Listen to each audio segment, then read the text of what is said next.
Hey, Fabbo listeners, welcome back to the Be Fabbo Podcast. Super excited to share some space with you. This is episode 103. This is the power of owning your story. How success and failures, and yes, even that messy part in the middle, those lessons that we learn in between will help shape our growth personally and professionally.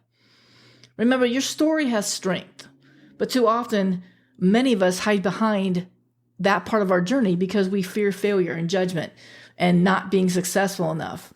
And if you've listened in at any length of time to the Be Fabbo Podcast, you know that I am all about building you up and empowering you as I do with myself. And I want you to take that mindset and motivation momentum to define success on your own terms. And the truth is that sometimes we forget that success and failures are intertwined. The path to both of those often overlap.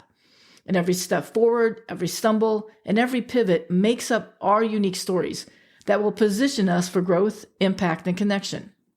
So in this episode, I decided let's talk a little bit about how if we share and embrace our full story, the wins and the losses, it will build confidence, resilience, and opportunities professionally and personally, not just for ourselves, but for others when we share it. Now, this is where I remind you to sign up for the Be Fabbo weekly newsletter down in the show notes. I promised myself for 25 I would get better at asking for support and letting you know some of the things that I'm working on. And the Be Fabbo weekly newsletter is one of those things that I love to have as part of our community. So this is me asking you to show up and support and sign up. That link is in the show notes. Let's dive in a little bit.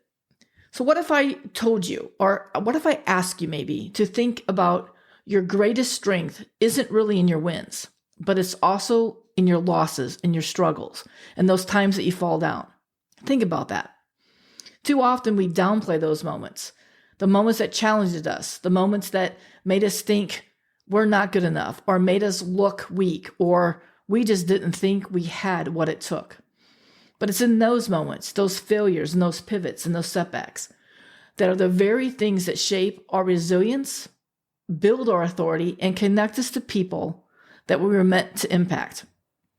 If you break down why your story in full, unfiltered truth holds power, I think you're going to find a new way of thinking, of reshaping your mindset. As with these episodes, I don't do editing. I don't have any big fancy show music at the beginning or the end. I have some recorded, and every once in a while, I'll pop it in. But it really depends on how my mind is working that day. Because one of the things with Parkinson's disease, which I do have, is there are days that I just lose my whole train of thought. I will set out with the best intentions and my mind just goes in a different directions. It's a learning curve for me. Only being diagnosed now for about a year, I'm still learning to live with this. But I also know that showing up authentically with my stuttering and my dyslexia and my learning differently, as I say, and my speech impediments are what make me me. And I decided a long time ago I was not going to hide behind that. So these episodes are just me talking and sharing with you bloops, blunders, missteps, mispronunciations. Sometimes that stuttering pops in. But this is me sharing my full story with all of you. So if we break down that unfiltered truth, how does that hold power? I want to share with you how your own experiences and how you can reframe your lessons into growing more confident and how you can share your journey so that it's not only fuels your success, but you will inspire others along the way. So let's talk about why your story matters, even those messy parts. We all love stories, but sometimes we only share those highlight reels, especially in social media. Social media has trained us to only share the polished version of success, or when we show up full makeup, looking glam, and all ready to take on the world with that persona. But true influence and credibility comes from showing the whole story, those behind the scenes, how you got there, showing up sometimes without the makeup, without the hair, and showing up like here with me in the podcast where I'm not going to do a bunch of heavy editing and make it all fine, fancy and shiny.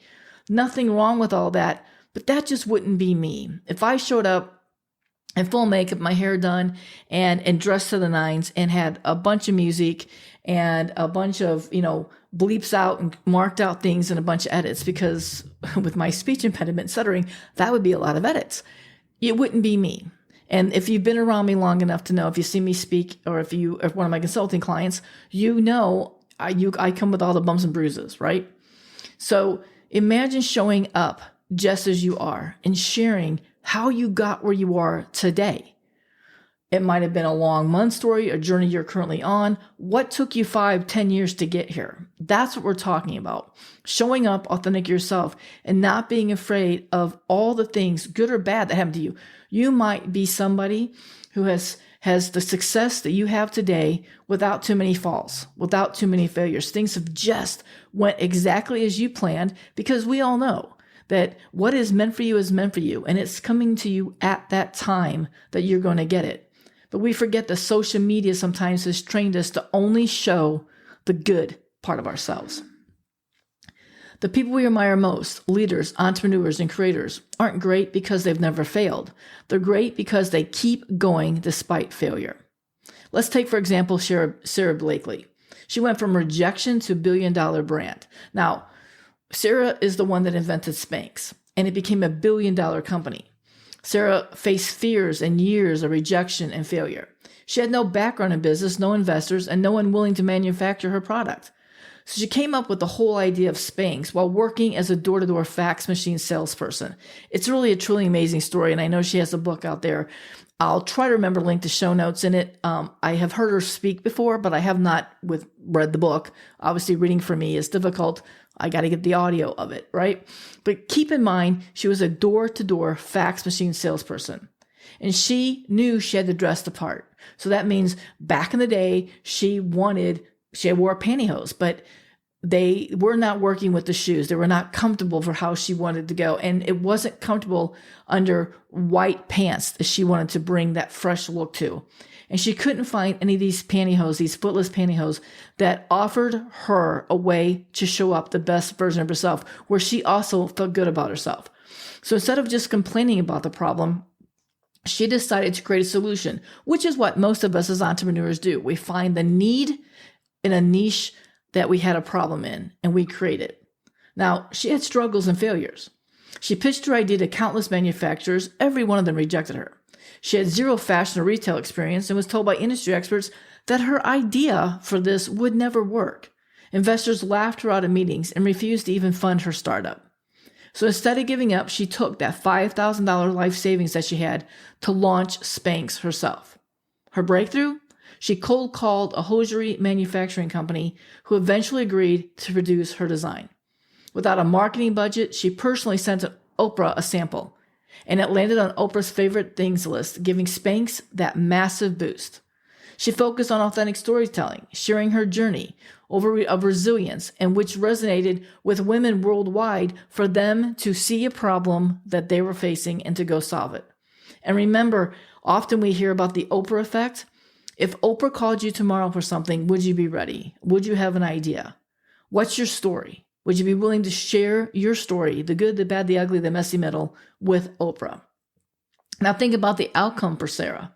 Spanx became a global billion-dollar brand, making Sarah Blakely one of the youngest self-made female billionaires at the time.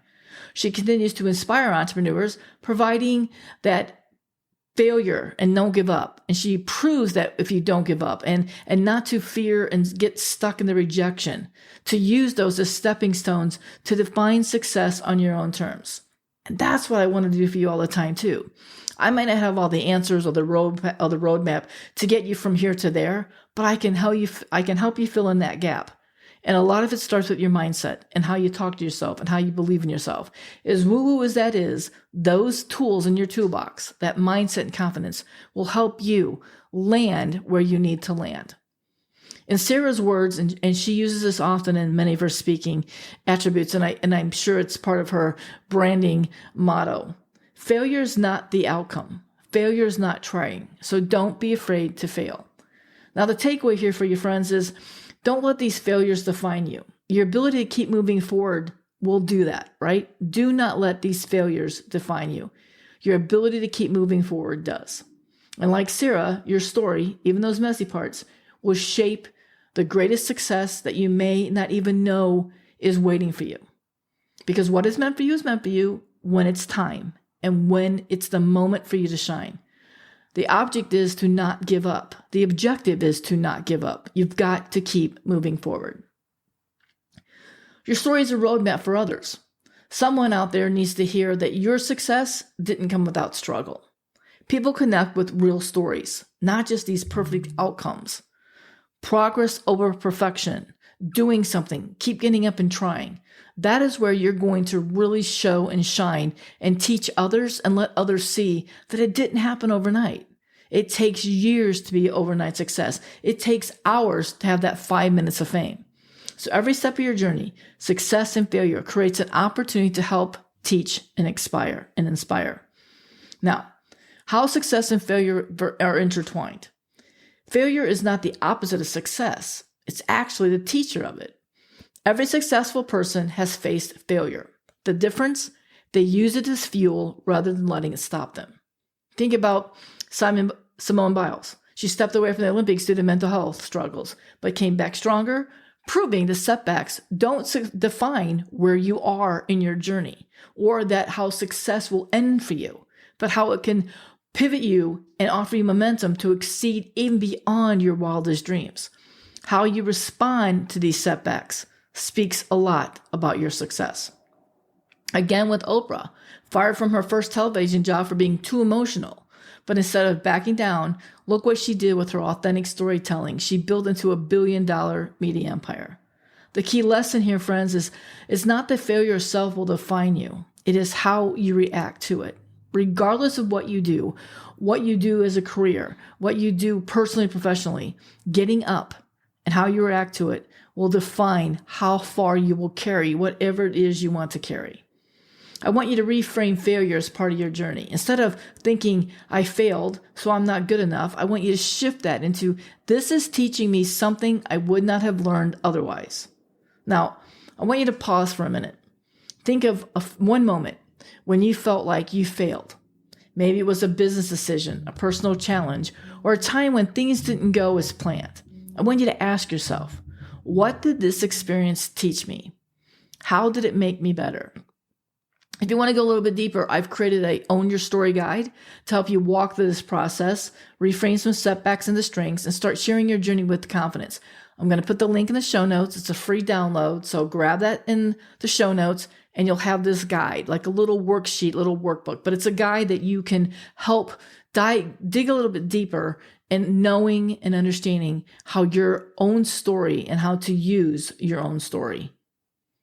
The compound effect of resilience. Every time you overcome a challenge, you will gain tools and confidence to handle the next one. Remember, confidence is earned. The more you do something, the more confidence you gained.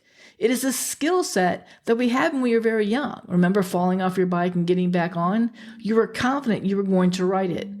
The problem is we leave those skill sets sometimes in our younger days because we are fearful of what others might say if we fall down or if we even dare to try to do something.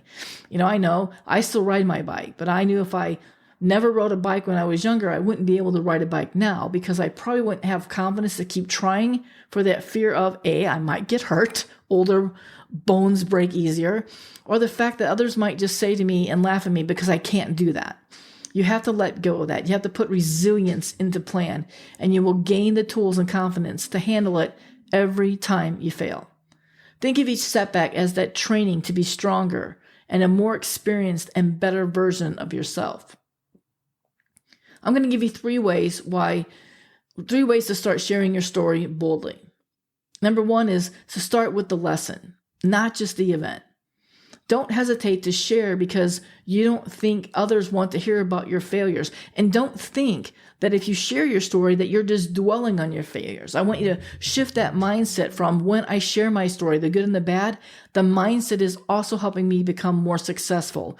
It's helping me. I've shifted my mindset so I can do more and be more to my definition and on the terms that I want. So don't hesitate to share your story, thinking that if I talk about my story, my failures, that's what will come to fruition. You're sharing your failures as a learning opportunity, as a stepping stone that also makes you stronger, but helps others be strong well. So instead of saying, I struggled, frame it as, here's what I've learned, and here's how it changed my path. Start sharing that with others. Become a mentor. One of the greatest gifts that you can do is become a mentor or a coach, because you get I know that I get so much from my students. I have free consultations and I also have some paid clients. And I get so much from each of them because I love empowering and encourage, and I love watching others succeed. And if I can play a small role in that story, I am grateful and I'm honored to do so. But the joy that you will see when you help somebody else, just that aha moment, or this one thing that you said clicked the way they were thinking. They were stuck, and all it took was one way for you to reframe it. So start saying this. Here's what I learned, and here is how it changed my path. Start sharing that approach. Another simple storytelling framework is, I used to believe blank, but after experiencing blank, I learned that blank, and that changed how I approached blank. I'll give that to you one more time. A simple storytelling framework that will help you share your story with others is, I used to believe blank, but after experiencing blank, I learned that blank, and that changed how I approached blank. Journal 3 defining moments in your journey and write the lessons from each one. Use some of that. Use that framework. Find 3 defining moments in your journey and write the lessons from each. That will give you content to help share your story if you're struggling in a way to just start sharing. And then find that bridge, that gap between your past and your present. Your past experiences shaped where you are now. It doesn't shape who you are. It just shapes where you are now. But do people see the connection? Do people understand the success that you're having now, or the gratitude that you have for where you are now? Do they understand how you got there? Did you show them the path? Did you show them the steps that you took to get where you are now? Don't be afraid to make that connection so that people can see that connection. Think of it as, I struggled in the past, gave you a skill, right? How a struggle in the past gave you a skill, how it gave you the power to move forward, change of perspective or strength that you now use in your business and career life. Again, how a struggle in your past gave you a skill, a perspective, or a strength that you now use daily in your business, in your career, in your life. I want you to identify one key moment in your past that shaped how you lead, work, or serve today.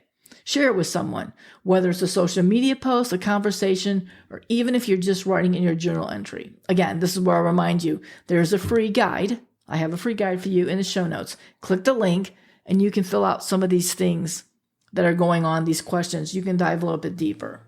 And then I want you to own your narrative before someone else does. Remember, you're holding the pen to your story.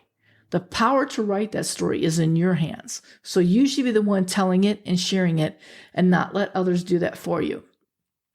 If you don't own your story, someone else will interpret it for you. People respect transparency and growth and not perfection. I'll give you an example here. Think about Brené Brown, embracing vulnerability to build a global movement.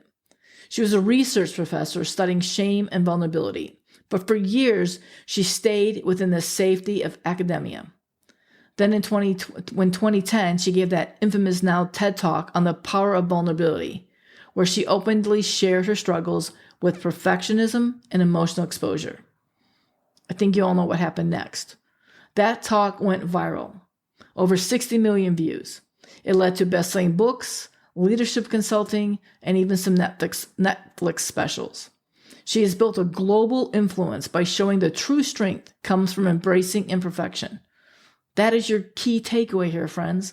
When you share your truth, the flaws, the awe, the bruises, the scrapes, you don't lose credibility, but you will build connections. Remember, people trust authenticity.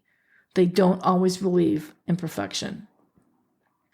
In doing so, share one personal experience, big or small, that showcases a time when you embraced a challenge and grew from it. This is what you can do in your social media. Now, I'm not a social media guru. I'm not somebody who's going to teach you how to get 1 million followers or likes, because I don't believe that those likes pay the bill. I know they don't pay the bills, but I know that you have to build an audience, especially if you're trying to sell a service, coaching, consulting, wedding planning, purses, notebooks, whatever it is you're selling, you need to build the audience and they have to trust and believe in you. But don't forget, there's plenty of young entrepreneurs that are also watching your journey, and they want to know how you got where you got. They may not need to be you, but they just need to see you, and they need to hear your story. Because if they can see themselves in you, then they know they can possibly achieve that as well. So share on your social media sometimes when you had an aha moment, or when you knew that you just found something out, or I never knew that those struggles 5 years ago and all the pain I went through and the rewriting or the redoing or the rebranding or the reproduction, all those struggles got me here today. I didn't believe it then, but I believe it now. And what I would change moving forward and learning from those lessons is that I probably need to go through those lessons to be where I am today. So the Be Fabbo call to action here is I want you to remember that your story holds power. The struggles, the wins, the pivots, they all make you the Fabbo person that you already are. And when you share that story boldly, you create an impact, not just for yourself, but for the people that need to hear it. Because when you share where you started, where you are now, where you're going, and all that messy middle, it gives the others the courage to know that it's possible for them too. So this week, I challenge you, take one of these strategies we talked about today, or grab one from the guide. Remember, you can download that in show notes and start sharing your story. Whether it's in a conversation with somebody, over a cup of coffee, a cup of tea, or a social media post, or even if it's just a note that you write to yourself. Own it, because your story matters. If this episode has resonated with you, my friends, do me a favor and share this message with someone that needs to hear it today. As always, let's keep the conversation going. Tag me on social media at bobby.brinkman, and tell me one part of your story that you're ready to own. You have a fabulous story. There is power in that, so share it boldly. And let's keep empowering each other on our journey to becoming the best version of ourselves while embracing and being proud of how fabbo we are right now. So if this episode today has resonated with you, again, don't forget to let me know. But also, do me a favor. And if you found value and encouragement in the Be Fabbo podcast, share it with others so they can find that same support. I truly appreciate your support. And I want you to know that I continually appreciate when you share something about Be Fabbo or the Be Fabbo frameworks or anything about what I'm doing, my teaching, my speaking, when you recommend me to somebody to come and speak or talk, or you recommend me for somebody to be a consultant for them or a coach. I appreciate your support so often. So don't forget to download your free Own Your Story guide. It's in the show notes. It's a step-by-step resource that will help you shape and share your journey with confidence. Till next time, friends, stay Fabbo. Peace and gratitude. Enjoy.